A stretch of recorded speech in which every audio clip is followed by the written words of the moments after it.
Kwaniriza mu studio za TV yaffe sebo mwagalwa w'abangi bulijjo bambuuza ebibuuzo ku ggwe konze ndikuyita obitwegambire wakola otya ofuuka kino ky'oli sebo wasala magezi kyo gatugambe twakulaba wano ng'otandika banga tono okyuse sebo eyali omwavu mpulira kati weevuga oli bulungi onyirira wasala magezi kyo gatugambe lwaki abantu bakweyuna twatandika babiri ne mukwano gwange Yeyayamba amanyi kwe kutuuka eno munnange twatandika babiri tuti ne mukwano gwange Yeyayamba amagezi munnange kwe kutuuka eno naye nawulidde wanyize omwoyo wanyize mbwate ogenda ngusaba tondeka waawo munnange tonta mwoyo wa Mukama tonta nga 3 Novemba njagala engeri gyo njagala Mukama njagala engeri gyo ndabirira Mukama njagala engeri gye wafuuka mu mukwano gwange nze ompangudde. I narrate a beautiful story of my life. Nakera nengamba naye mazima ddala nze ndiba musiru we ndiva kusinza Mukama. Okay. Nali bubi mwena mwandaba basa ngatwalira basa nekigagamba taatawo ninze soda wange nkubaze nga buli gyali ku basale ekyo kye kyamagero kinasooka okulaba Katonda nga nkolera so ne balance olite yamukubanja yansonyiwa emitwalo gye ya 38 yetandise kubanga worship house Pastor Wilson tutandika tuli mu senior 6 vac utandike kanisa yenansana and I was watandika ne Pastor Bugembe. Yes, Pastor Bugembe asanga mu secondary tusoma feda kuva senior mpaka senior 6 kati omusajja yalonda Pastor Wilson ku kubo eyalina nyini somero atenze director manya headmaster yali omukiga yali omukiga kati ya Pastor Wilson ajira already ku basari nga bamuwanda okusomera bwerere bakiga kweterana kakati sina bakiga kweterana nti nasomera bwerere kuba nalina kunnyonnyola walina muko akenjawulo akonga kikansasiza then senior 6 tuyingira okusaba kwali kwana kwago gali ano baana obasatu era okusibuka kwankolanga bulungi because twatambulanga akawungezi nga tusiwulukira uwe yabeeranga munaku saidize munaku eyo kati nga tukatambula buli waggulu betumala abagenda okusaba ewa director so olwomwe buvubuka obulokole ku ssomero ffe bavubuka abalokole mwe muyimirizaawo ne saala webale era nze okusibuka kwankola bulungi kubanga kwali kwa byamagero director yafumbanga enkoko tekwali kwakwerumyanjala kubanga nawe temwalina na kyakulya already era tetwalina kyakulya so twasiiba naye nga tusibukira wa madamu Mbogo emmere nga nungi nga tukoleze so madamu Mbogo yasigala atekinga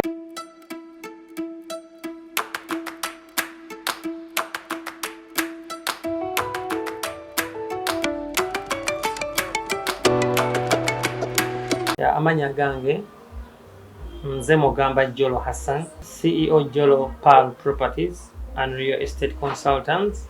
Bakonya pressure upangisa n'ofuuka landlord tugula ettaka n'okutunda ettaka okupunta ettaka oba walina obuzibu oba oli alina ettaka ddala li surveying then tukola property management oba olina ennyumba ze zapangisa nga ziganye otuyamba ku bantu okuprocessing ebyapa bya land title processing ne transfers tukufalinga Real Estate Consultants free tukola supply za raw materials kasente akatona akamiliyoni mu n'ekitundu tubateekera estates ennungi amasannyalaze weegali amazzi weegali ate nga n'enguudo nnungi so estates z'ebifo ebyenjawulo Gayaza Road, Katosi Road, Masaka Road, Jolo Regional tusangibwa Misindye wano Trading Center ovudde Namugongo nodde Sonde Misindye roundabout way ne office yaffe ey'okubiri eri mukono Kayunga Road awo after Rubis petrol station office yaffe endala eyokusatu awo Kamu Kamaleni so tufuna ku namba zino 0703 mukaaga mukaaga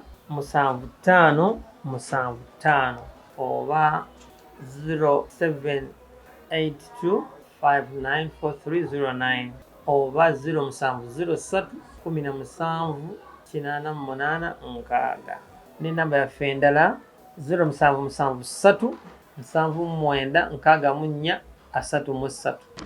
Gwe munanga agenda maaso n'okutugoberera njagala okutegeeza nti bannaffe aba Jolpal be bokka abakakasiddwa okutegeka ebibuga by'abamufuna mpola ng'otandika n'aka katono kolina olina miliyoni emu kitundu olina miliyoni emu olina miliyoni bbiri olina miliyoni ssatu kolesa bannaffe aba Jolpal property oba Jolpal real estates consultancy oba consultants bano bakugu era be bakakasiddwa okubanga batunda naddala ensonga zino ez'ettaka. Bwennanga omuntu wano omanya nti ali genuine kubanga mba maze okukakasa enkola ze, kale gwe munnange tobeereyo okola mu saluuni, oli wa bodaboda, oli wa taxi, oli mufuna bano abasookerwako, sijja bayita bamufuna mpola naye abasookerwako osobola oteekayo mpola mpola kubanga bo bakkiriza n'ekibanja mpola ne bakuwa epoloti ku miliyoni 3 ne bakuwa epoloti ku miliyoni 5 miliyoni 4 miliyoni 10 balina ekyapa balina Maryland balina eryakabaka gwe kisinzira w'obeera osiimye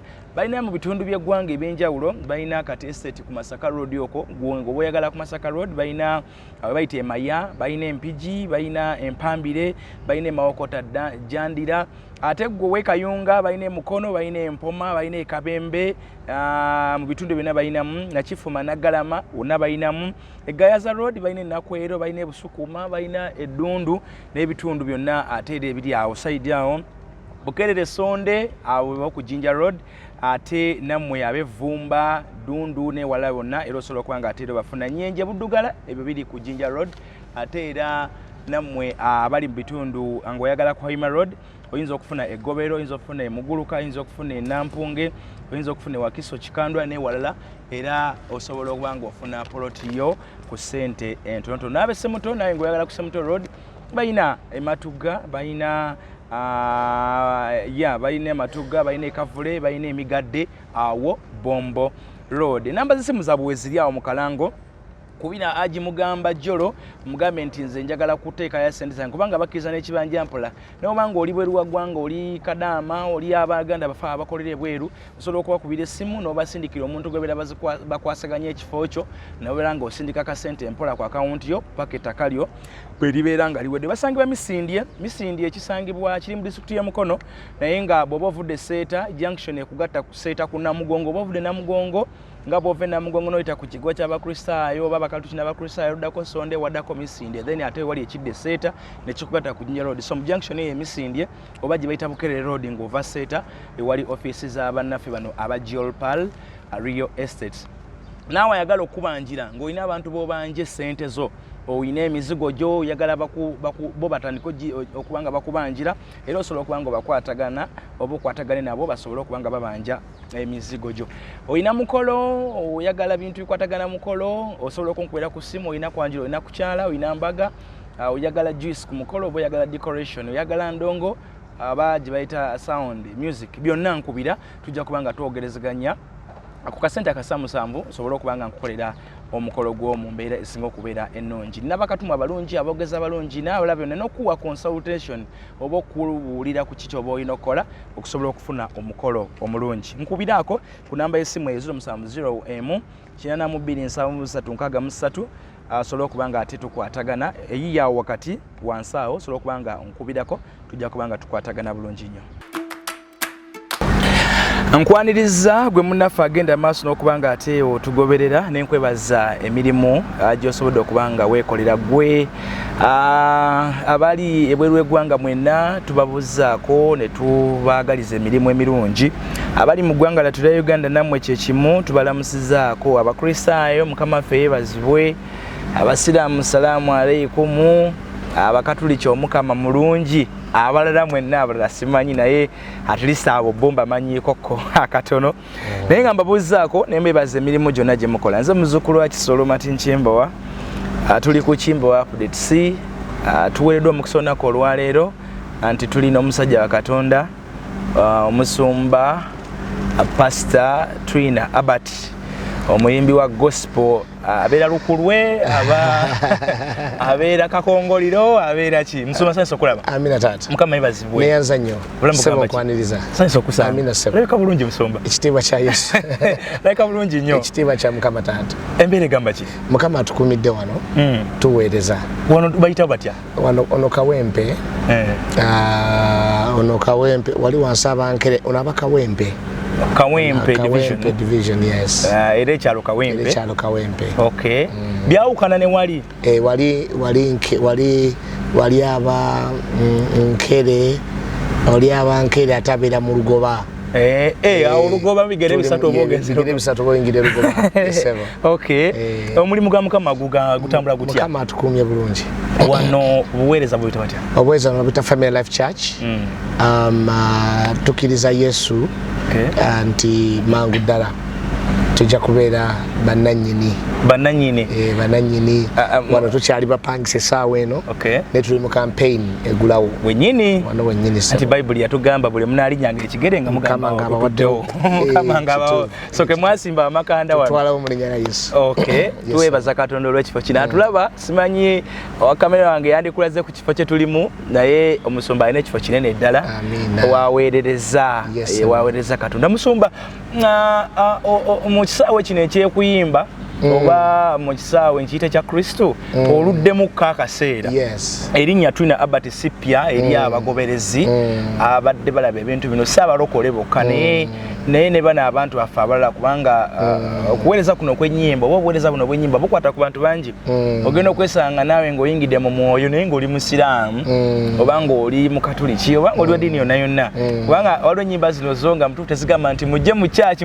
naye nga waliwo ennyimba twatandika babiri ng'olaba nti omuntu yenna alina mukwano gwe asobola okuba nga ali mu mbeera musumba oyingiradde ebintu bya Kristo bino olokoka ddi okulokoka nalokoka ndi mu senior ya kusatu senior 3 about senior 3 awo that's 1990 12 njereere 12 yes 1912 Jemyaka makumi process yange ogenda mu church natandika ogenda mu makanisa mu 98 nga ndi mu senior 2 ne kata senior 3 98 ali mu senior 1 actually 99 senior 2 then 12 awo 12 serious business olokokera ddala that is myaka 33 emyaka giri 33 nedda kuva 12 tejwera 33 ibameka kubanga nalina emyaka nalinga mu 13 kati ndi mu 38 ngoina kata 38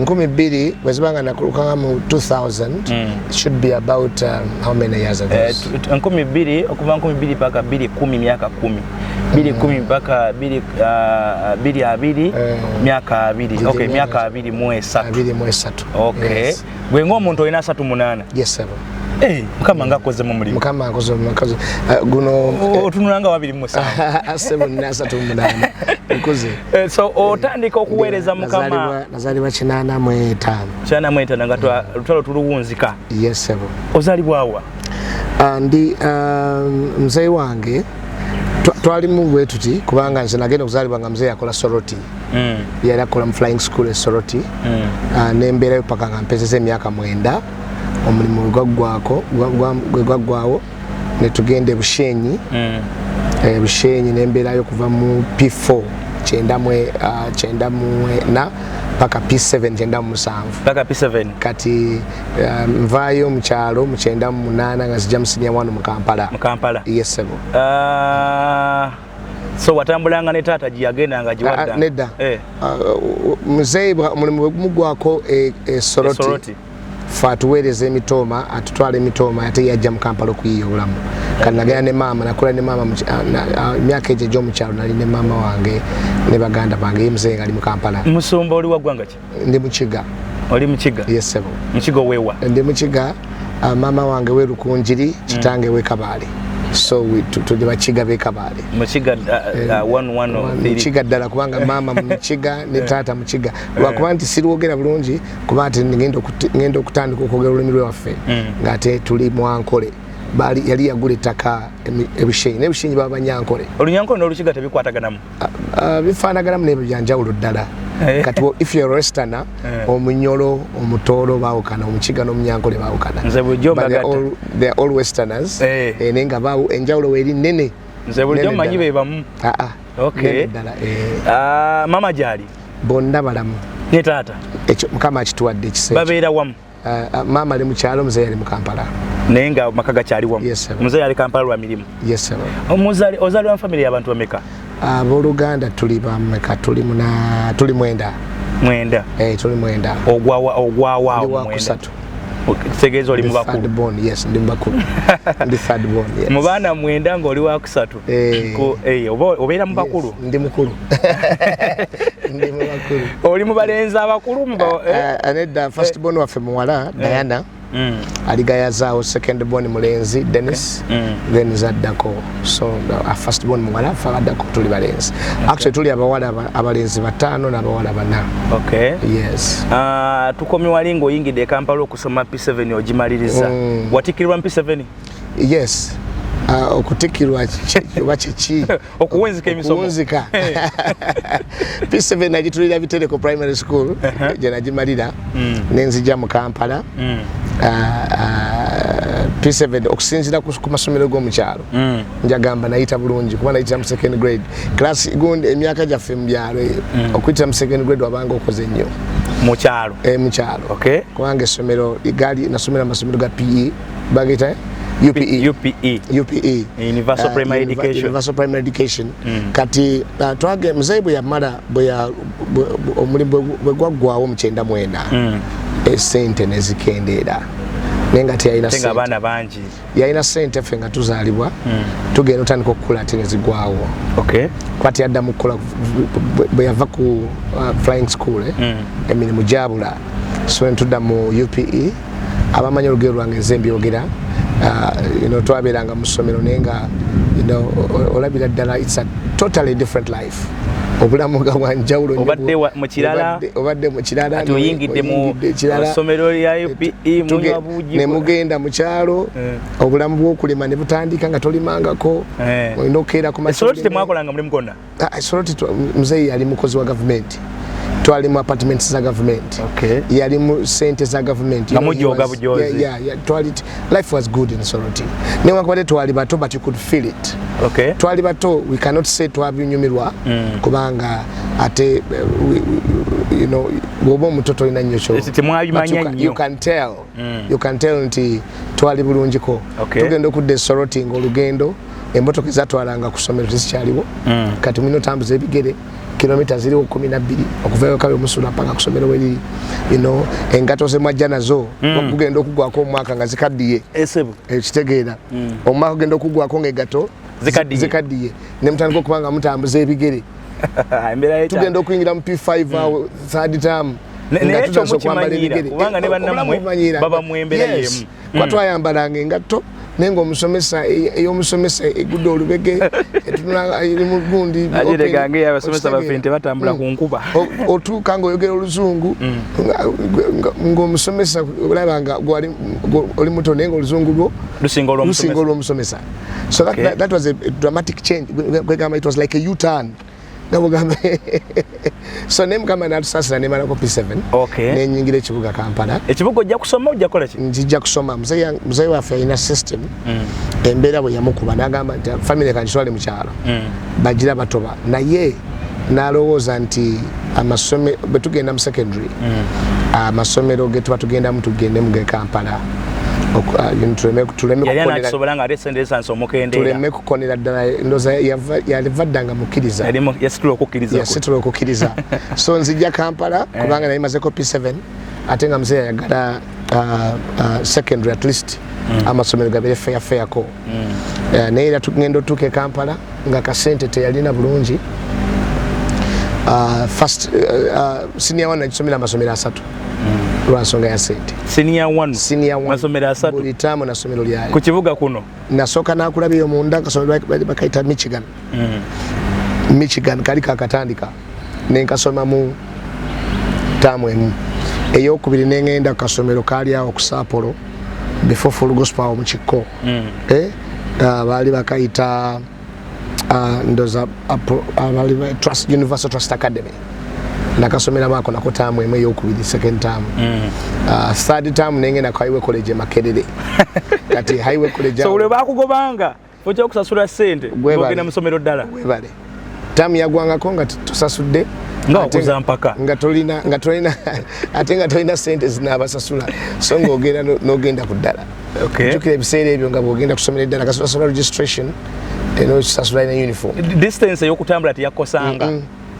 mwabanga mubiri waberanga nga tutambula olugendo luwanvu kutambula tekyabanga kizibu gye tuli emyaka esatu gye namala mu kyalo P4 P5 actually ena jakuteeka mu layini entuufu nali manyidde ekyalo manyi okutambula yes so olugendo tetwali luzibu twabeeranga Makerere awo nga ntambula nengene nakulabye tegabanga nawala so bwe nzijja ku Highway College olwokubanga headmaster wa Highway College yali mukiga kati yali mwangu akunnyonnyola nakugumikiriza so awo nasomawo emyaka gyonna eja secondary so Highway College nankulabi Makerere yalinga olaba Full Gospel Church weri twali tuliranye bino bitala ino Full Gospel kati twali tuliranye Full Gospel Church yali awo somero eryo nalimala mu secondary life yonna paka senior 6 when natulira senior 4 era when natulira ne senior 6 ogenda ku university ngenda ku LDC wansi wali nakula njagala kola mateeka naina uncle wange ya inspiring okola mateeka bamuyitanga Amos Twina omujuni abali mu mateeka anyone in the law field amumanyi nenda mala HSC sente ezokweyongerera ezigenda nokola ka diploma kala ka LDC because ne HS ne high school okugisoma it was a miracle yali Katonda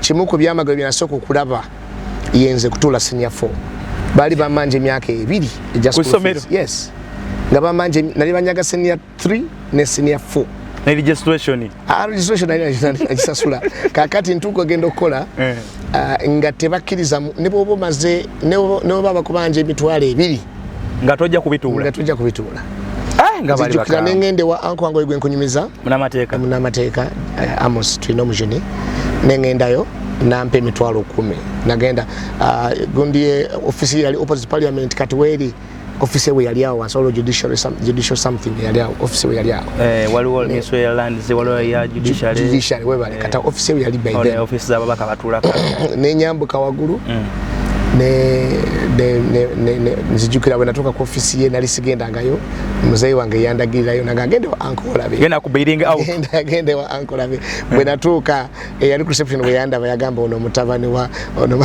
wa justice yennyini wale mufana namu yali mufana ndi ddala so ne namukubira simu ne nanzikirizo kwampa okumulaba ne mwami kindese kuntasa tutula 2 weeks from now tulina ebigezo nesina nekiganyemu nampe emitwalo 10 zibali betagera bali babanja mitwalo 48 imagine 48 nga za myaka 2 so you can calculate notegera nalisasula meko omwaka ezagana olwalero ezo tezimala shopping ya mwana wangu tezimala kituufu ya the shopping omwana ogo wasomera kumpaka yes so bampe mitwalo 10 njitwale wa kaka bamitaka katu ya singular HM demugamba nti sobodo funa zino zendese Katonda yali nange because na inchi maite kisoboka but somehow na ine ikyali chimpushing don't give up, go on, don't give up, togwa musubi, get a push on. So I still remember that gentleman Mr. Kakatuya Singula yakwata sente nangamba nti dantunulira najaya no papula kutondo bawandikako office gun clips obo na wandikako ka note nagatwalira treasurer basa nagatwalira basa nekigagamba tatawo ninze soda wange nkubazenga buli jali kubasale ekyo kye kyamagero kinasoko kulaba Katonda nga nkolera so ne balance olite yamukubanja yansonywe emitwalo gye mwasa 38 so mukama bwato watandika emyaka jaffi emitwalo 38 gibalenga milioni 3 mu emitwalo obuddo obwo yes zabanga sente nyingi. It was much money. It was much money, especially to us who were poor. Nebigezo ebyakomoti yabikwata nti wo banje yangamba gamba tatawo mubanja soda era nkubazenga buli jali kuki mwami yakyaliyo akyaliyo ne kati kama mwomo enaku ezo manyo genda kusomero lye yamala by then yali just headmaster we somero eryo Highway College nga siririe tiyali director nesa zino ye director w'essomero balita bali didi matoga balita Mr. Kake essomero ligenda. He's a very good man, very good man. Mukama mukisa manyogenda okusomero balita batalinga ligenze manyogenda yo amanyo kompeta ana encourage abana ne bazamu amanyi nesubi. So mbadde kugamba nti nze ekyamagulu kyasoko kulaba ye Katonda okuntemere kubo nosonyibwa because nalinjagala nnyo okusoma. I wanted so much to okusoma naye nga sirina busobozi. Ffe twekwekanga mu toilet because bagobanga balina system nga first month tebagoba mwena musome, second month kubanga tamu yabanga myezi 3 tamu esooka mwena musoma eyokubiri abasasuddeko omwezi ogwokusatu abasasuddeko bebasoma omwezi ogwokusatu gusinga tugenda bigezo inokubanga oli cleared amazeyo yasoma system yesomo yafe najimanyira so nga tamu wetandika simisinga ndenda kuno kubanga ogwo mwezi guli free ojjo kusoma kubanga oche gojjo kusoma ogwokubiri asasuddeko yekka yasoma emyezi ebiri egimalayo tamu abatusanga bubatusambera ne ogwokusatu bwe namanyira essomero bomanyira system omanya bwogikuba okitegeera so zinasomanga namanyaga bwensoma naye kyetutakola kwe kutuula ebigezo ebiwa byesomanga emyaka 2 saatula bigezo bino vitamin exams end of term. Yes, the end of year total end of term ne promotion yange nga yakukiriza. That's why I say Katonda abeeraga bezi nange, and I thank God olwokusoma kwange anyway.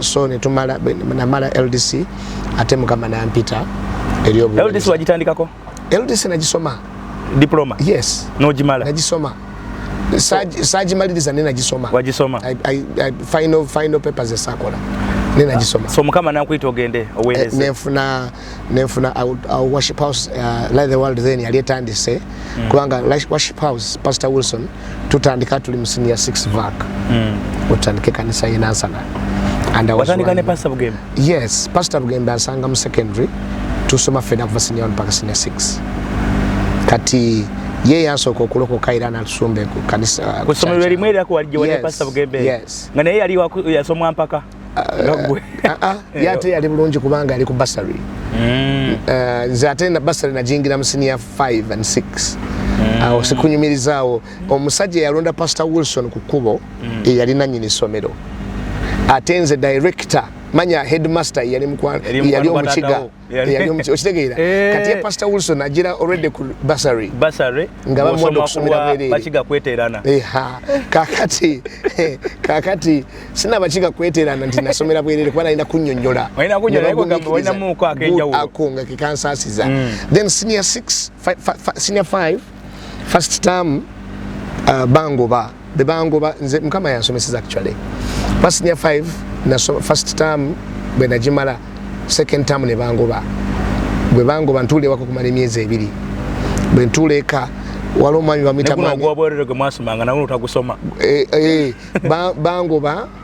wali omwami bamuyita mwami Jemba nkyamunoonya maze ebbanga simulaba mwami Jemba yali atusomesa history 6 bwe mbaseerabidde history history 6 and I think I was one of the best students gwaina mu kibiina nawulira bubi nti bakugobye toli kusomera toli mu kirasi yajja nanoonya yantumya nanoonya nalimbera makerera awo nanoonya nga nkoledde eddiiro erinnya lyange li submit nze mu Buganda government okuseekinga sponsorship nabingoberako sebo ne bampa half bursary mu Buganda ng'olina waka ndi waka nampita naganda akuyiiza jangu tofaayo bano bajja kusasuliranga ekitundu kati nga nokusasula ekitundu kati ate ekitundu nakyo nekinnema kyokati nga bwe kiba kiganye basali nayo bagisazaawo okitegeera ekitundu bwe kigaana kati director waffe yalonda Pastor Wilson ku kkubo yali yafa mu siniya ya 4 bwe twali mu siniya 4 yafa kati bwafa baganda be ne bafuna enkaayana z'ettaka nga bagala kutwala essomero eryo kati mukyala wa Mbogo mukyala wa director kati yafuse director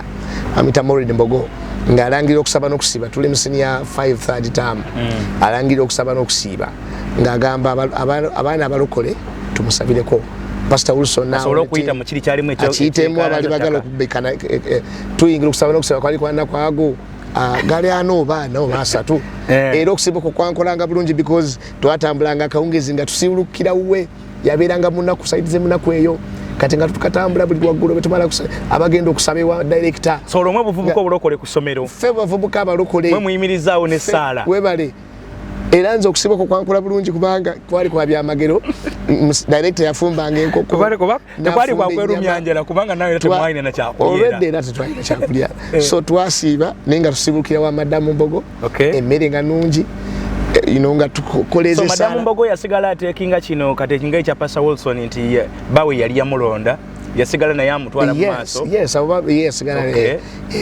then kyembadde ngamba nti tugenda okumaliza okusiibira director nga mukama ayogedde naye nti abaana bonna wadde bajje waka mukusaba basomere bwereere kati senior 6 just know nga sirina nkwatako yeffe abasabidde essomero mukama addamu akiyingiramu ekikyo addamu akiyingiramu kiri ekya senior 5 yongerako kati ekirala yayongerako kati sikyali kwafu basale ya Buganda government imagine sotero gamba abantu Katonda ono ng'akwagala akozesa ne bw'otasuubira amen Twina Masiko Herbert asomedde ku Buganda sponsorship ate nga gyeri omuganda oba oli awo atasomye byewuunyisa Katonda byakola so kati bwentyo kusoma kwange bwenva ku LDC Pastor Wilson senior 6 vacation worship house yatandikira Light the World Then bajitanga Light the World Then of course senior 4 kyekugambye nave wa tata wange tandika okulya Musumba Bugembe namubera wa twabera yatandika okupangisa kubanga ye album ye yasooka twali senior 3 ndowooza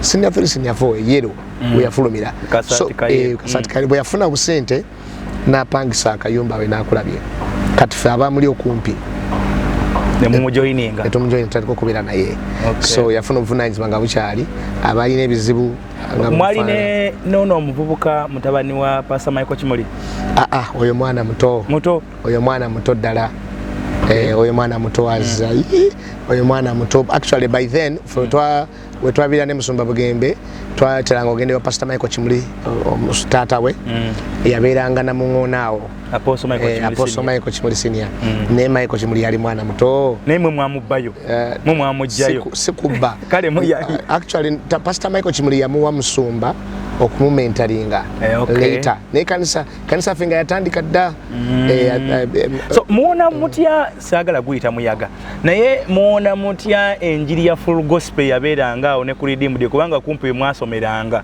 ate abantu basinga balokokera nnyo awantu awo ng'ate we musomera full gospel wali wansi temwagendawo wo wa ku full gospel ati kati kiri bwe kiti church yaffe manya ne benagita church essomero lyaffe lyali owned by a believer nga wali kibamala mafuta gali gabamala gawa mwami Mbogo yali mulokole nnyo ndoza ali omu ku bakadde b'ekkanisa ya Pastor Senfuma wansi ku Inaman kati newankubadde essomero director teyali mulokole then nga ebirala byonna bikirizibwa era n'abavubuka ebiseera ebyo babanga n'ebidongo byabwe so balina freedom naye baatuwa freedom of worship nga abalokole ku lwa director bo balina okuweereza kati abasumba bangi bajjanga ku ssomero era abavanga ku UCC abavanga ku full gospel abavanga eri so pastors would come twalina kusaba kwa every day nenga temusoma ate every lunch hour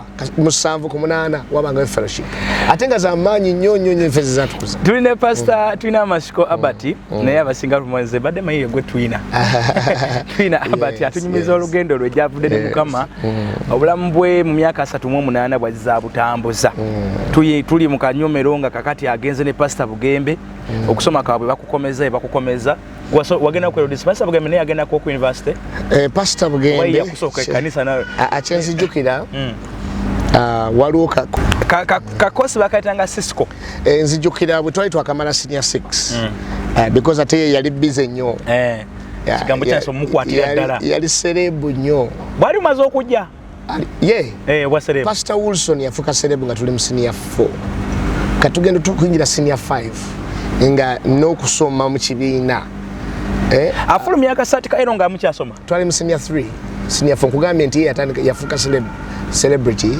nga tulinga mu senior 4 ng'olwedde amaze okukwatayo because ye yatandika yalina ekirabo kye kati essomero nimuyambako yatandika wandikira essomero ennyimba era nzijukira album eyasooka ndoze essomero liri agiteekamu akasente bagende wakiwe ne bawandika ennyimba z'essomero then nayiwandika ezize ntozera nkigirawo bewa Pastor Senyonga kakati yerawo bamuwulira kati tugenda okuyingira senior 6 ayi mulala senior 5 au senior 5 senior 6 yagendanga n'okukola olumu ng'ayambadde uniform mu machachi okuyimbanga yatandika okuvuga emmotoka nga tuli mu senior 5 Pastor Wilson yes twali mu senior 5 senior 6 yes tandika okuvuga emmotoka endoze yasooka essimu ebiseera byange okukwata essimu yagenda nayimbale bamusigamu essente bamusigamu essimu so we were young time ye obudde bwe yatandika okufuuka busy nga tokyali so omwegattako nga light the world nze mwegattako church tenatandika no kati church already agitandise bwovudde ku LDC yo mukama akwisa olugendo ngenda ku LDC actually nga tuli fenna muri mwenna yes kuba twatandika okubeera fenna nga tuli mu senior 5 bwe watyo ne tumalako senior 6 then senior 6 vac church wetandika so kirowooza kyomwakitandika babiri si babiri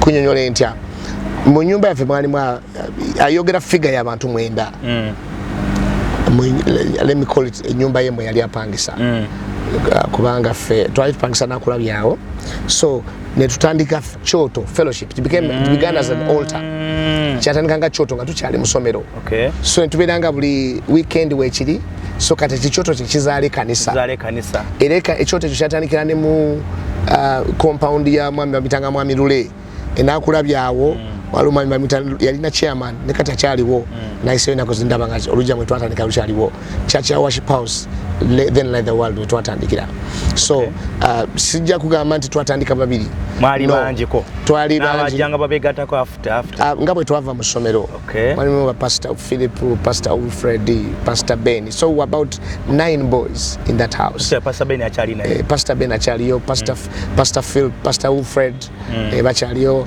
waliwo omukyala mulala bamitanga Magina Kasi ye atali muffe yali omukyala yeka yatali muffe yava ku church eri Mbuya bagitanga batya Pastor Bishop Stuart Serebe naye ate teyalwawo yamala n'atambula n'abasinga bonna bakyaliwo so ofulumya ddi naawe oluyimba oluwandike nze senior 6 nawe senior 6 wentandikira okuyimba ate because bwe nalokoka omuliro munzo gw'enjiri gwali mungi nze ntandika mbulira njiri masomero so I began era fellowships nyingi ziri masomero agali around camp nakulabye Kasuubize natandikayo kati nenkola ekibiina ekyabavubuka bali babulira enjiri mu masomero ag'enjawulo ne university hostels batwakitanga Trinity Sounds kati okuyimba okwange tutandika with the purpose of reach out nga bagamba tukoze group tuli babulizi b'enjiri naye music is more appealing awuliribwa mangu abotola mangu so nemukozesa music ngakagenda okuba kakungu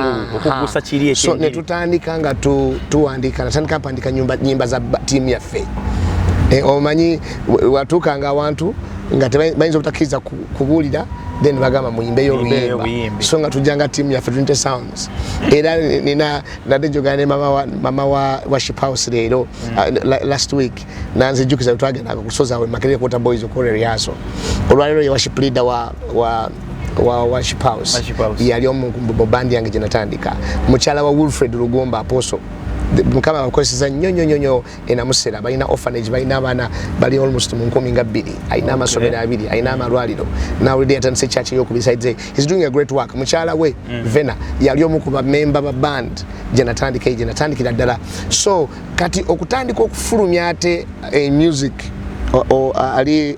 nasoka nga mpandikira timu yange gina nitandiseewo ne okutandika okuyimba music it is a long story kubanga after some time ngenda okusoma wamana noddayo naddayo kusoma nze nsoma obadomboze ya Pastor Wilson ngakugamba nti bwe tukuze omuntu oyinza kutrackinga ebintu bye bulamu bwe kusoma kyenzijjukira nga twakava mu senior 6 alina akakosi ke yakola e Makerere naye gye tujje tutambula ne kati nakava ne mu covid yansanze ndi musomero mbadde ku university still mbadde ku African Union University amaliriza gundi yange ya theology so okusoma tekugwayo tubadde mu kusoma bwe tutyo anyway ngenda kusoma okutandika kwangu kwa music finally olugero luwanvu awo naye natandika nzivuna oluyimba lwa kumuga bangoba mu nyumba ninya taxi mpulira oluyimba luno. It's a long story. Mpulira oluyimba mu taxi nga lwogera ku bigambo ebiringa ebiri ku mutima gwange. Nali neebuuza ninanjagala wala asobola okuyimira ku lwange wala asobola okunyamba. Omusajja nayimba oluyimba mu luzungu ngamba nti nkoye nange ebigugu nkwata omukono mpumuze mu luzungu. So nali mu nnaku yange ntula mu taxi mpulira oluyimba olugamba nti waliwo atasobola okukwata omukono asembeze. So that song is the one that compelled me, brought me close to writing. Ntandika okuwandiika ennyimba ez'okufulumya nga neebuuza abantu babeka batamanyi luzungu naye nga luno oluyimba lwali bakoledde kubanze lwankolera nnyo kubanga bwe nava mu taxi to cut a long story short nanoonya akateepu ako nenkawulirizanga nenkabiranga okwo bwe nawuliranga mponye ku mutima naye nga kati kyekiseera luwonye n'abalala. To the river. Kumuga. Okay. So ntandika ngamba nzivunula kumuga nduteeka mu Luganda. Bwe nduteeka mu Luganda nfuna studio ndukola mu studio. Bwe ndukola mu studio lugenda ku radio balwagala nfuna sponsorship ya video. Mwana msajja mtanga Rogers katali mu America sendawula ekolebwa ekola video egenda ku TV nga bajagala nga sifuse muyimbi no gambe kati asida mabega nga mfuse muyimbi. Tuli mu mwaka kyogwo 2006 music akuwambadde okusinga enjiri kubaka tulabanga Pastor Twina Ensi eringe mumanya nnyo mu music ate nga okuyitibwa kwali kwa njiri ndowooza nti sijagamba nti okuyitibwa kwali kwa njiri. Katonda bw'aba atuyita enjiri eriemu kale n'okuyimba njiri. Okay, yes. N'okuyimba enjiri it's like kino kankyogere ndoze abantu bakimanye. There are different genres. Tubita genre kiva mu Faransa. Styles. Engeri of conveying the gospel. However, the gospel is one. Enjiri eriemu. Era kizibu twakifuna edda mu kanisa ng'omubuuliza nyooma omusinza w'omuyimbi. Aloza the main course, the main thing. Baze kuuliza mubuulizi. Naye these are genres, these are styles of conveying the gospel. Okay. Film industry film wegamba film ntwalira mu drama banakatemba. Ne banakatemba basobola kuba ababuulizi b'enjiri. Era ekanisa ffe singa n'ekitegeera nti even in drama the gospel can be conveyed. Music is another genre, is another style. Ngero omuyimbi wasobola okubeera political. Preaching is another style. Okitegeera. But the gospel remains one. Kati era twalina ekizibu ekyo mu kanisa nga osanga aba style emu banyooma endala. Era nga abantu abayimbi waliwo abantu ne mu kanisa yenna kusoma babuzaabuzibwa n'osanga oli nga tayagala rap music. Tayagala amuyita w'abayaayi. But the style is not the problem. The message conveyed is the issue. And you. Guy mutugavu muwanva ina ne dread linya liva nnyo mutwe. Abana webali nti gye bali abavubuka nga tajja kuliza style gwayagala yoyo. Singa bolaba music nti waliwo R&B, waliwo reggae, waliwo hip hop. The style is not the problem. Nze bwe ndowooza. But the message conveyed is an issue. Abubako butambuliddemu. Era ffe we twatandikira okuyimba nga abasumba banyoomanya abayimbi. Okay. Balowooza nti abayimbi but the message is one. Ffe twasumululwa lwa nnyimba. Waliwo omuntu nga teyawuliriza mu njiri nenga awuliriza luyimba. Mukama namusumulula. So anything that where God can speak through. Ekintu kyonna kano kyasobola okukozesa okwogera. As long as is a medium. It's a medium. Okay. It's a medium through which. So okuddamu obulungi wali nti ogambye nti okuyimba okuwamba ddi okusinga enjiri. Nze ndowooza nti Bible eyogera mu Yesu Katonda ayogera mu Bible omwo the parable of the sower. No, leave alone the sower, the talents, the parable of the talents. koso yasiga ensigo ne talents nti omusajja omugagga yagenda ku lugendo luwanvu naita abakozi be buli omu namuwa talanta omu yamuwa 3 omulala 5 omulala 1 kitegeera n'agenda mu lugendo bwe yakomawo n'azibasaba eyalina 3 n'aleeta 6 ne amagoba yalina 5 negwe yaweemu naganda tereka nemanya nti oli musajja mukambwe ennyo ojja kugimanja bubi nnyo ayogera n'ekigambo ekizibu nti okungula ne wotaasiga olaba okungula ne wotaasiga naye ino musebu nagitereka bulungi talanta yo Bible ga Mukama namugamba nti bwoba wamanya nti nkungula ne lwaki tewagitwala bakiri mu banka nogitereka nenfuna ka interest ka banka ne bajinziza naga kale gwatakoze magoba okitegeera so in other words molo lugero Katonda aina first of all aina bwe yawemu aina bwe yawe 3 aina bwe yawe 5 so Katonda sobola okuwa talanta 2 nosanga omuntu nga musambi wa mupiira ate nga mubulizi wanjiri nosanga omuntu nga alinamu ekirabe ekyokulabirira abaana ayinamu omutima gw'okuyamba mandu yes nosanga omulala nga alina ekyo kimu nga Mukama kyeyamuwa kikola bulungi so nze ndowooza it's high time we appreciate different talents omuntu bw'omusanga alina 2 Katonda ye yamuwa wali omulala alina kimu nga kyasobola and this answers people who say lwaki abayimbi bafuuka abasumba si buli muyimbi temusumba abantu bakimanyi ene kanisa tesumbika nga Mukama teyakuyita tesumbika ekyo wali ogwenyi badde njogerako naye nkyeyaleera twetwogera ku ggwe kiddemu bulungi akiwulire ene kanisa tesumbika nga Mukama teyakuyita waliwo ebintu a test of time will tell ene kanisa tosobola gipangirira tosobola gifera ekanisa ya Kristo bakubanga muli balokole okitegeera onterabeera baano ku mawulire bafulimize ku TV pastor abamukute nenga ogenda kunoonyeza because mulokole ku kyalo pastor inakubanga ayina ekisibo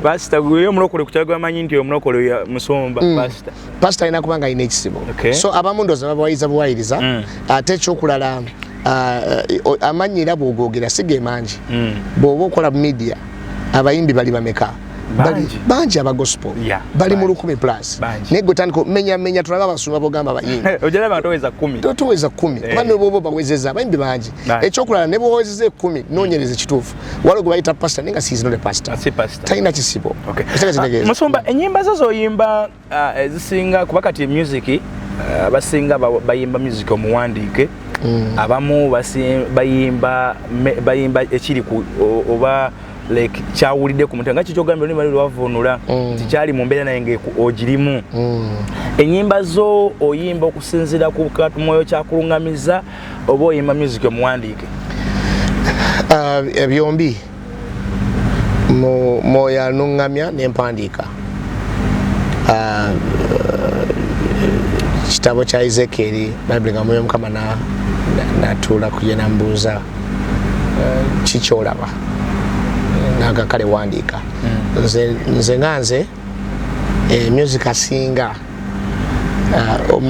omuyimbi oba omuweereza wa Mukama yekasina muyimbi yeka naye omuweereza wa Mukama yenna Katonda asobola okwogerera mu buli mbeera ate kyenayiga buli mbeera muyita wali omulala agiyita musigo weka kati what we do is nakizuula nti Mukama buli kyenazuula Mukama buli kyampisaamu nze nkikozesa okuyamba omulala buli kyemba mpitamu so this music amplifies what is inside of me as a lesson to others who might be going through the same katogenda okwetegereza nti ennyimba zange zonna zirimu a part of my personal testimony ate ekyokulala nze nzewandiikira ate nga zirina obulamu bw'omuntu kweri ziringa bwe zituukirako ebyo twasomanga oluganda nambe bagigamba bagibuzanga yolesa obukodyo bw'omuwandiisi omuwandiisi yawandiise ebintu nga biringa ebikola ki ebimutuukirako kayimba ka mukwano gwange twatandika babiri naye mu maaso olina wogamba nti olinga anyize ani gwali okyankalanye naye mwoyo wa Mukama si muntu nali sogera ku muntu newakubadde abaana bakakola challenge bo nga bakase they made it a love relational song twatandika babiri mukwano gwange yes in that song eno yali sala yange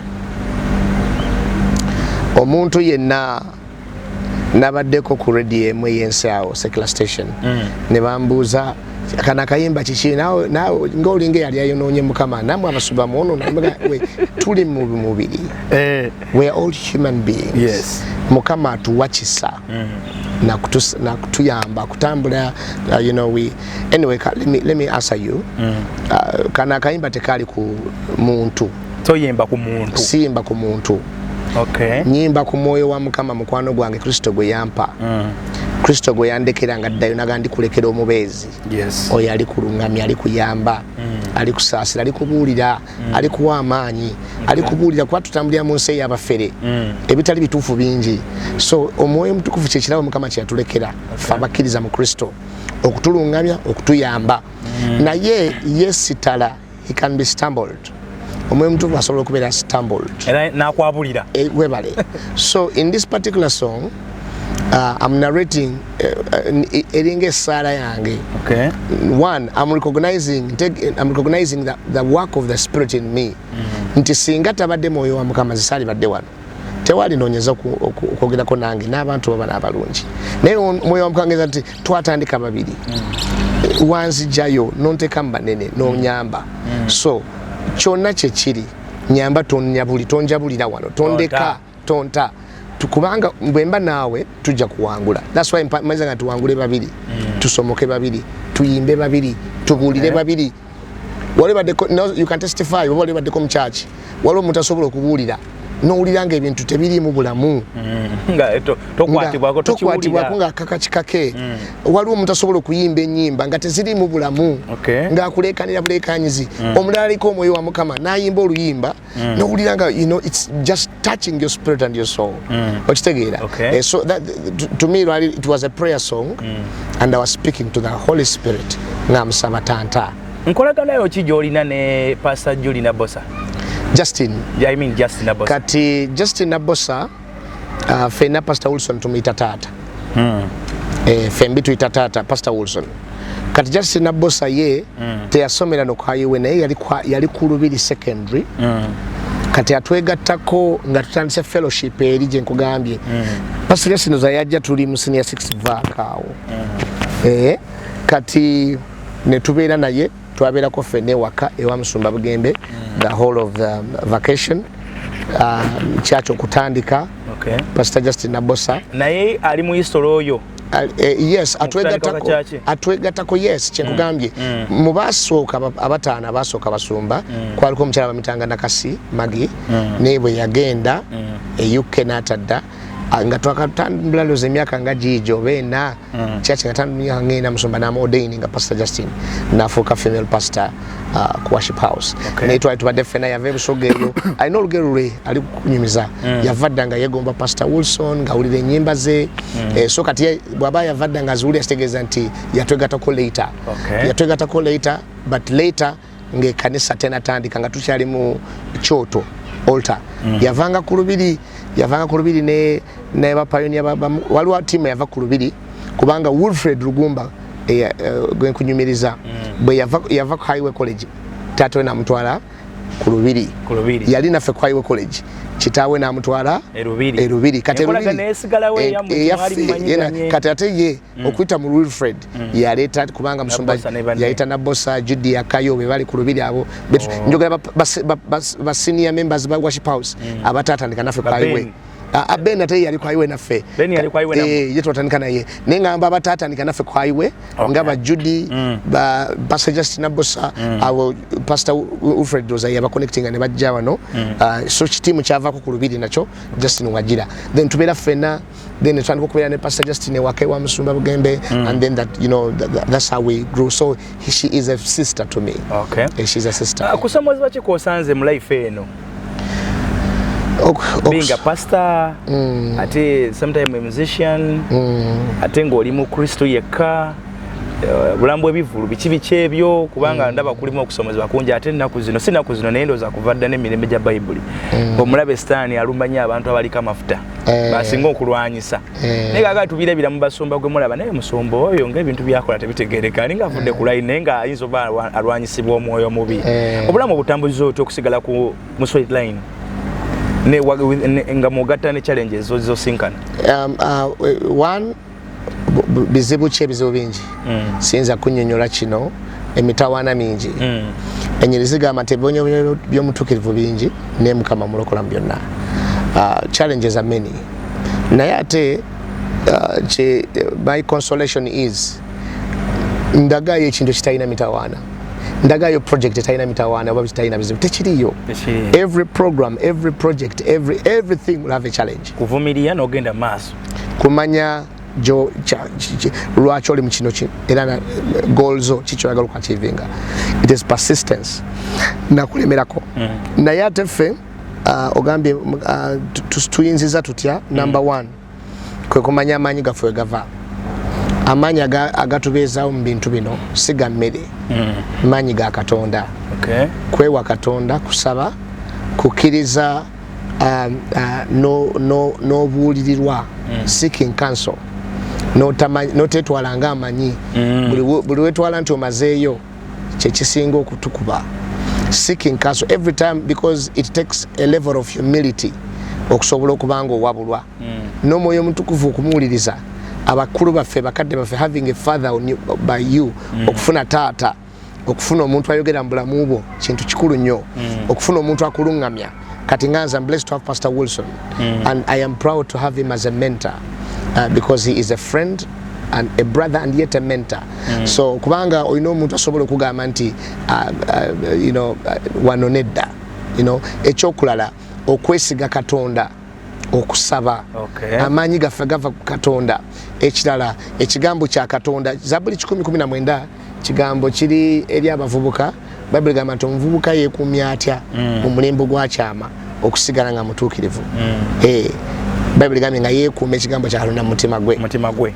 So ekigambo kya Mukama bibadde byonna byetoolola ku kwesiga Katonda kumanya maanyi go gava nti Katonda. So kubanga bw'omanya nti Katonda kitegeeza Katonda tomugyawa mu kigambo kye n'akulungamya nti buli ky'oba ogenda okukola ogamba naye Mukama agamba ki mu nsonga eno. Okitegeera olina lw'owulira nga sentensi z'amalala agaze bw'obanga weesoma ekigambo kya Mukama kirina engeri kikunyaamu ne kikutereeza mu layini. Make the word of the Lord your Zabuli 10:19. Oyina ennyimba nga mmeka? Amazima simanyi. Simanyi netaaga kutuula. Emyaka gye gyasooka twafulumyanga album nga ofulumya ennyimba 7 kati ngoyinza okubala album nina mmeka ne kati nakukyemanyi tiziwerawerako ziyinza okubeera nga mu 5 eyo and I'm not sure really. Emyaka gyomaze mu bulokole gyomaze ng'oyimba? Oyimbidde emyaka emeka? Ministry nagitandika kale okuyimba kwa recording natandika 26. Okuyimba okwenjiri nakutandika nga ndi mu senior ndoza nga nakaloka emyaka nga 2. So tebyerese nnyo, tebyerese bbanga ddene. So enkolagana yo ne abayimbi ba gospel abalala nungi? Kibuuzo ekyo sirina buzibu na muntu yenna ne bwe bubaawo ne bwe bwali baddewo mubigonjoola mu ngeri yamu tebulinawo naye ne bwe bwali baddewo kinkakatako okukola. Bible gamba be seekers of peace, tubeere nga abanoonyi b'emirembe. Ekirala nti okusonyiwa kyeki olaba gwe ne muganda wo ddala bw'ozaalibwa mulemagana abantu beetemyetemye wano nga 3 omundu emu.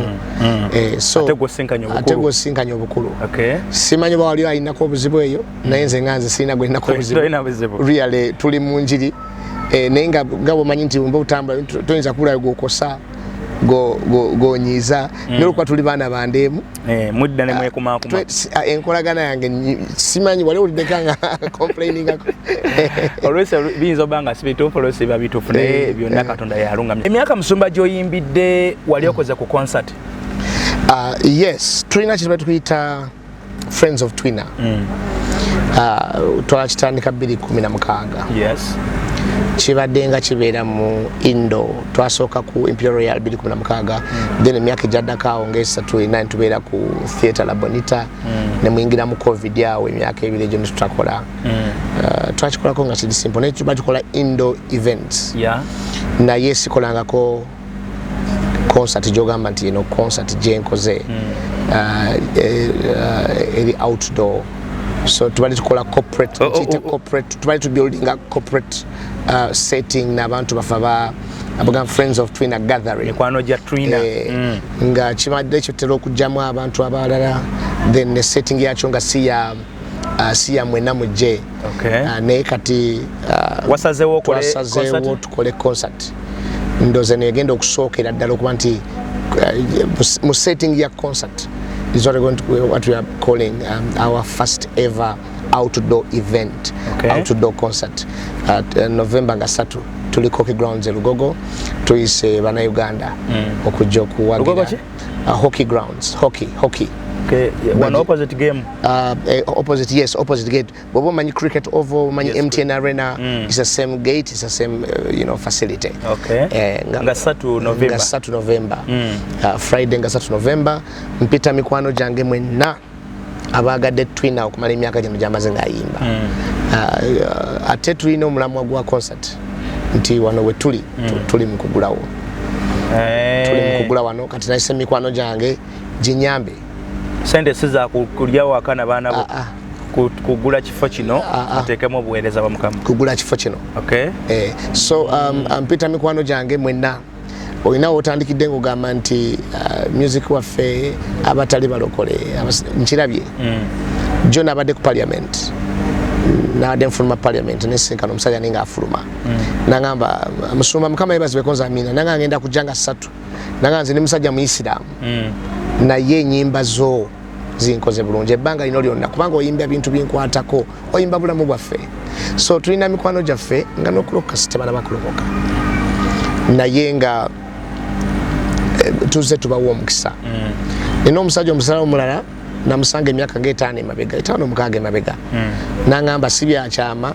yamuyimbanga nga basitula seminti okumuteeka yasitulanga seminti nga bano bakolanga store pakira tika kulore naye olumbala ngulwafuluma si byakyama nagana nange luliba lumu nga nze sasula abatikka ku byange okono okusitula kukkiriza kyokka musiraamu yagenda okumusanga avuga Benz yavuga Benz naleta some years back si na etaano gyokka yavuga Benz yenateekamu seminti naleta by then ali ku lukadde nangamba mukama akuwa omukisa sinalokoka n'ennyimba zimpa omukisa so ndabye Katonda nga akozesa ennyimba tuyise mikwano gyaffe eno e-concert yaffe soose outdoor mpita bonna omuntu asuubira ki mu concert eno kubanga concert y'omuyimbi wa gospel yinza obutafaanana nga zino concert abalazi bamanyi omuntu asuubira ki mu kino ekisooka tugenda it's a worship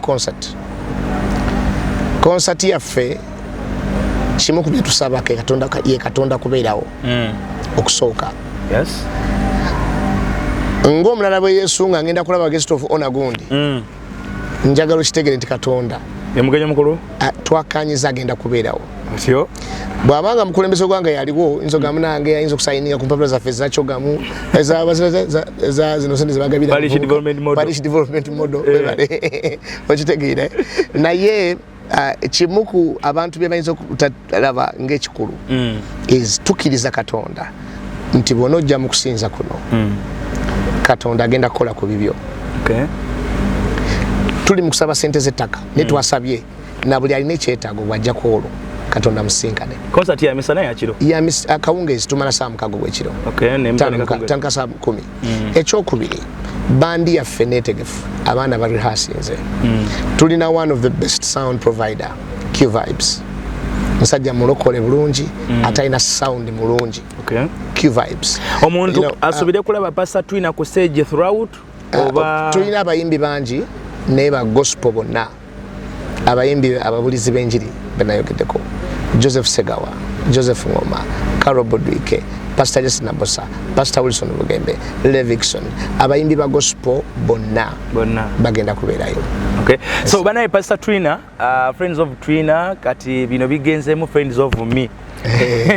Friends of Chimba nabula mwenna mujje tugere twagire omusajja wa Katonda ate asobole okubanga azimba ekifo kino bakigule batandika okukoddawo emirimu gya Mukama Mbatu bamusobola okugenda ne mulabe bitali makulu kati ate bino ebirimu amakulu leta family yo leta mchala wo leta abaana bo agenda ne mukyalo gyo ne nazaala wo nge tugendeke wa Twina etikete senemeka emitwalo ebiri wanted to be accommodative of everybody. Okay. Emitwalo ebiri tewali agenda kwekwasa. Bazisanga wa? Emitwalo 5 VIP. Tebo ya kakadde abantu 8. Ku mulyango zijja kubaako abali Nasa na Worship House gyeziri abali mitundu byawo ne Kawempe wano ku church wano weziri depot says endala osobola ku contacting esimu nina kwe namba esimu oli baba ajikubyeko okusinzira wali tumbulya wawe enzo jijja ni baba sobola still ne ku mulyango zijja kubaako ajja kusasulirako. Yes, ye Pastor Twina Herbert agenda kubanga leta ekivulo ba concert etanaba kubaawo ko mu bulamu obubwe abadde nga akola bino ebitonotono mikwano gye naye kati asaze wa fulume wabweru so muje mumuwagire oli wa Nafubaga oli wa Bafo oli wa ki ndi wa Yesu Kristo oli wa People Power ndi wa Yesu Kristo ba bishop bonna bange I subscribe to the body of Christ.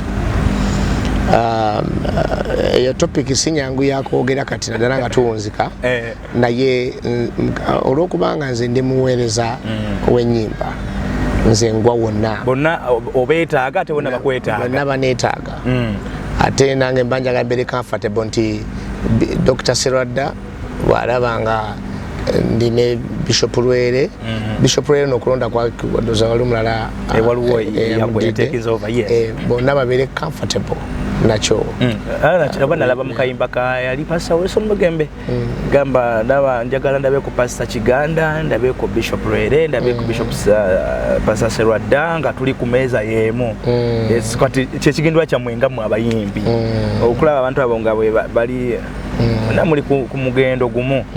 Okay. Oyina family? Yes sir. Wa family omulokole sinza kubuza nti olina abakyala bameka. I know. Mwala wange abadde ankubira essimu nga sinaba kujja wano. Nino bakipinga kusomera bapinga buli lwakutaano ne mbazayo Monday. Mwala wange omukulu alina 11 owa wakati alina 9 10 yaweza 10 ate omuntu asemba yagenda kweza emyaka 3 bonna bawala omulenzi yasembayo bali abakulu bawala so mchala jali owereza naye wano yes sir naye pastor si pastor ani bakimbuza nyo nti lwaki abakyala basumba naye babera basumba setting bwe batwe bakikwata nefisi bwe kiri it's not a must naye abasengo bamalala abasenga babikola nnyo sagala commenting anyo nenze jendi sibwe kiri yes okay akatono nnyo mu church one church yo nze church yange bayita Grace of Worship kisa kya kusinza enjiri mweri eyebigambo mukama akole kino mukama akole kino naye olwokuba tuli ku musingi ogwa worship egendo laba era nga tugenze nnyo mu kusinza kuba ate tusumululanya abantu basumululwa nnyo nga tuli mu kusinza obusinza okikwasaganya otya okubuulira ebigambo n'osoma ebayibuli ate n'oswitchinga n'oyimba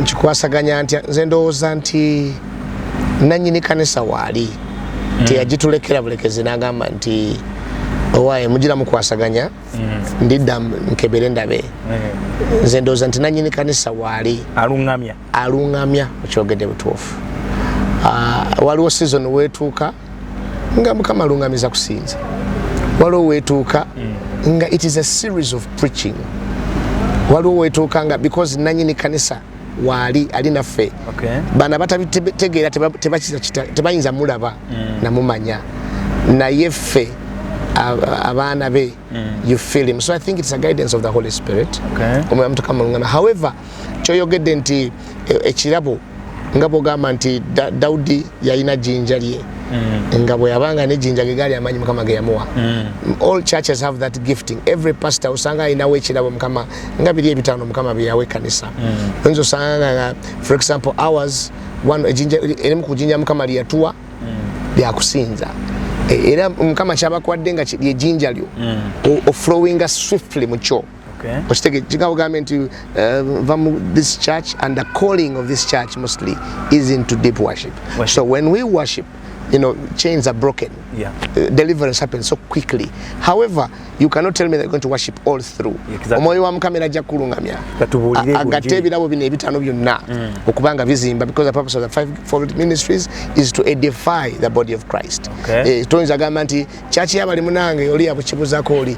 Church y'abo ndoza bayimba buyimbi ne baddeeka. Jangu olabe. Byatusobera bayimba buyimbi. Jangu olabe. The word is preached. We pray. Owulira otya bw'osanga omuntu n'akuwa obujulizi nti ennyimba zo zimukoze bulungi ze zimusumuludde era na luyimba kiri batera okuweerako obujulizi? Ndi wa mukisa nti ennyimba ziweerako nnyingi, sinza agamba nti luno kyekinziza mpulira ntya. Number one, because bw'oba mu process y'okuluzaala mu fumbiro, olumu bibanga when you're birthing it bibanga ebyokusaaga. Ogattagatta ebigambo wano ne bitakola ndamu n'obikikiramu ng'omwoyo wa Mukama bw'oba tuyisa mu process y'okubita putting them together. So bibanga nga ogamba babinaawooma babinaakola ogenda ndufulumya, so it is like wow. Okitegeera nsanze abantu nga bagamba luno si luno lwange, luno luyimba si lw'omusumba lwange. Nga luliwa specifically luliwa nkwana ennyimba zonna. I'm telling you, ennyimba zonna saabisaanira, siryerabira, mwoyo tonta, nkole ki, waliwo n'ennyimba zotatera kuwulira ne oli nga lwe lwawulira lwayagala. Kati waliwo omukwano gwange ali ku MCF Yesu ku kyalo nali sisuubira kuba nti lwa mwoyo nyo luli. My friend Tracy from MCF adangamba jo nasanze omulala nga ali ku luno agamba nti ennyimba zonna nnungi, zonna zisumuludde abantu era abantu bakuwa obujulizi. And what make ogambye owulira otya? Mpulira satisfaction. Actually, nga sinaba kubala nti mu music nguzeemu emmotoka n'enzimba ennyumba n'emperera abaana bye batera okubuuza. My first satisfaction from music is when people relate to it and testify to the music blessing them. That's my greatest satisfaction. Kyekiyinza kusa. N'okusanyusa is an understatement. Kyekiyinza kusa. My first satisfaction is because lwaki mukola nze satandika music ng'abalala, natandika n'ekibuuzo ekigamba nti teriyo omuntu yaliweeredde omukisa nga tamanyi luzungu, kale kankoleyo oluyimba luno lukola ki lumuwa omukisa. Ani akuwa concept ya videos? Waliwo oluyimba luno lwatandika ng'olinga ali mu studio ya TV ya radio yimba kyolo sabisanira. Kati concept normally abeera producer naye alina okukanya n'omuyimbi, naye waliwo producer abazibu era kati nange ffe tukola twewala abazibu. What we do, script writing. Obulungi bwa video buli attributed to two people, omuyimbi ne omukwasi wa video.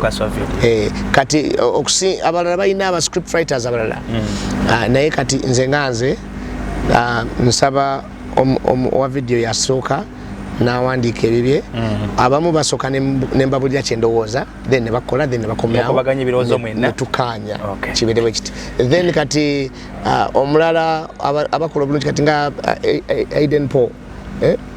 Edwin Paul yakozesanga esembayo kyenasinga omwagalo kiri nti ne bwamala nga tanakola nzijja nga muzubi tematema n'entwene nga ekyo nedda. Naye kati olaba mu kuyimba waliwo omuntu goyinza okunenya video nga bambi script si yagikola. Kati oluyimba nga yes omunenya oluyimba ne byayimba nga n'omukulu wandika byayimbye si yabikoze eki. So music ali tricky gye bali abatewandikira audio abatewandikira script ya video. Mu music wo oba mu nyimba zo zonna luyimba kiri ogamba nti mutuufu luno ddwo? Another tricky question. Lwaki music akusobera ali seasonal. Ajane season. Era bw'obeera ow'amazima bwe nkubuuza ojja kwesanga playlist yo egenda ekyuka eyaguno mwezi nekyuka neyawukanako neyaguli kubanga that is how music is music oluyimba olupya lubuminga mukiseera kyalwo ate sometimes olupya is not being ti lwakazaalibwa oyinza okuba oli awo playlist yo nekujjako oluyimba lwe bayimba emyaka egyedda nga lwe lupya ate kuki so I cannot say nti luno lwensingira naye zibeerawo for a particular time. Kale tuwe akapera ko luyimba ku nyimba zo zonna. Tuwe so tuyimbiramu. Zona solo bayimbiramu ne. I think right now njagalenge neda nkolechi okujja ko kusinza has been on my lips. Nkolechi okujja ko kusinza, nkolechi okujja ko kutenda. Why I like it is I narrate a beautiful story of my life. Nakera nengamba naye mazima ddala nze ndiba musiru we ndiva kusinza Mukama. Okay. Nali bubi mwena mwandaba. Bwenzijuki bwentunula gyenvudde mba mulimba bwentula bwendaba bwonyambye ssebo mba mutuufu bwensinza nze omusajja talina nakalina nakulira laba nayiri ku bbala abazadde be nga bavulunkupe ebyokusoma kwe nga byagana kale buli amulaba gamba losi yennyini kati nkoleki okujjako okusinza nkoleki okujjako okutenda. That's one of the beautiful songs. Of course Moyo Tonta is still there because it's a prayer. Tonta moyo wa Mukama tonta munange tonta moyo wa Mukama tonta. Then lately nalikuwa 2013 njagala engeri gyo njagala Mukama njagala engeri gyo ndabirira Mukama njagala engeri gye wafuuka mu mukwano gwange nze ompangudde ompangudde atenga ompangudde. Now zimu kuziri ku so close to my soul. Kati ngaffe ojja kuba otulyaza amanyiza bw'otatuwaamu saabisaanira ne twatandika babiri tukwaniriza mu studio za TV yange yaffe tukwaniriza mu studio za TV yaffe sebo mwagalwa w'abangi bulijjo bambuuza ebibuuzo ku ggwe konze ndi kuyita obitwegambire wakola otyo fuuka kino ky'oli ssebo wasala magezi kyo gatugambe twakulaba wano ng'otandika banga tono okyuse ssebo eyali omwavu mpulira kati weevuga oli bulungi onyirira wasala magezi kyo gatugambe lwaki abantu bakweyuna hatuwene kali lino nalukoze lwakwana nalukoze ndotandikidde lino talumanya tonta yeyo manika ndoza yali verse ya I mean chorus ya lwe kwatanya twatandika babiri ne mukwano gwange ngayampa amanyi kwe kutukeno munange twatandika babiri tuti ne mukwano gwange ngayampa amagezi munange kwe kutukeno naye nawulidde wanyize omwoyo wanyize mbwate ogenda ngusaba tondeka waawo munange tonta moyo wa Mukama tonta nga 3 November. So byonna enyimba zonna okuvirira ku lwasooka mpaka up to date ojja kuziyimba si byakyama Yesu byakola saabisaanira moyo tonta zonna ngenda kuziyimba waliyo ngenda wala mpita gwe olunaku olensonga yange ensonga lweruliwa oli nsonga yange embezaawo mu nsi eno oli nsonga yange embezaawo mu nsi eno linda kulutandika lutyanda abantu b'ensi nedda kyo kiri wakati nze nina okuyitibwa okwa waggulu okuva eri dadi lulirwe wamponya wantuma kati ndi mutume era bwe wantuma wansuubiza nti olibeera nange.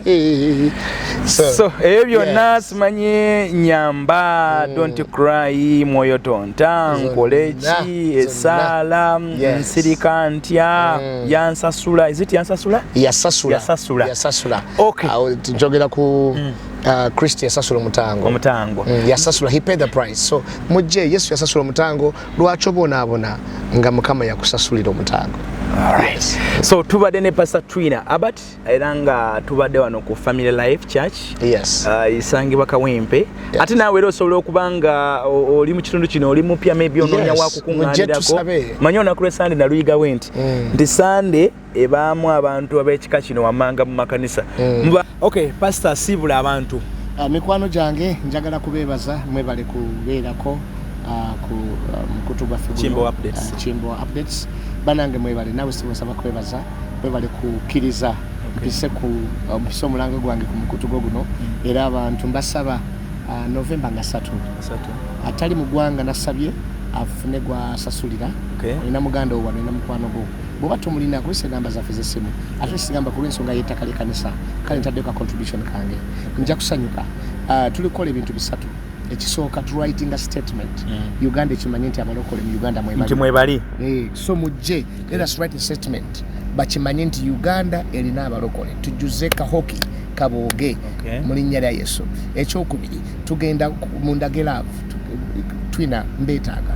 Ekyokusatu ekkanisa ya Mukama Kawempe tuzimbe. So ezo ensonga zange 3 zensinzidde ku kusaba buli akulaba buli ali ku page yaffe ajje nga 3 kale ye Pastor Twina nange nja kubaayo ng'omuntu n'abantu benasobola okubanga nammwe mwe namba kunze nina abantu olimoso omutwalo mulamba mutwalo ogwo bemanga tufunyeyo 15,000 tujja kwebaza Mukama nti mwazze. So abo bago tosobola kujja bako gwogamba obanga bako gwosasulira nga bwakugezeza ate tujje tumubeereremu abadde mikwano gye Friends of Twina nammwe ekyo kino kyo so mukimanyi nti kiba kyammwe eva era mukitaking over mubeeko ne bemubaako bemutegeeza ensonga esobola okubanga ate yeyongera nzo muzukulu akisoloma tinchimbawa kyenje okubasaba kimu nti musubscribing mulaiking ate Emboozi no mujongereyo mubeeko ate bemugiraga mubeeko bemugi bojiwerezaako nti mulabe ku Pastor Twina bannange atuyita ne mu kivulu n'ebirala byonna tujja kubanga ate atubituukako. Mbaagala nnyo mbaagalizisa kya Katonda kitambule nammwe kibakuume yonna gye musinzira okubeera. Bayibuli egamba Zaburi 127 nti Mukama bw'atakuuma kibuga abakuuma bakumira bwerere. Kale yonna gye musinzira Mukama yaba bakuuma. Baganda baffe bali mu biyumba eyo Mukama yaba bakuuma. Baganda baffe bali muno mu ggwanga Mukama yaba bakuuma. Abali mu nsonga zonna abali mu malwaliro n'ewala yonna Mukama yaba abakuuma. Mbaagala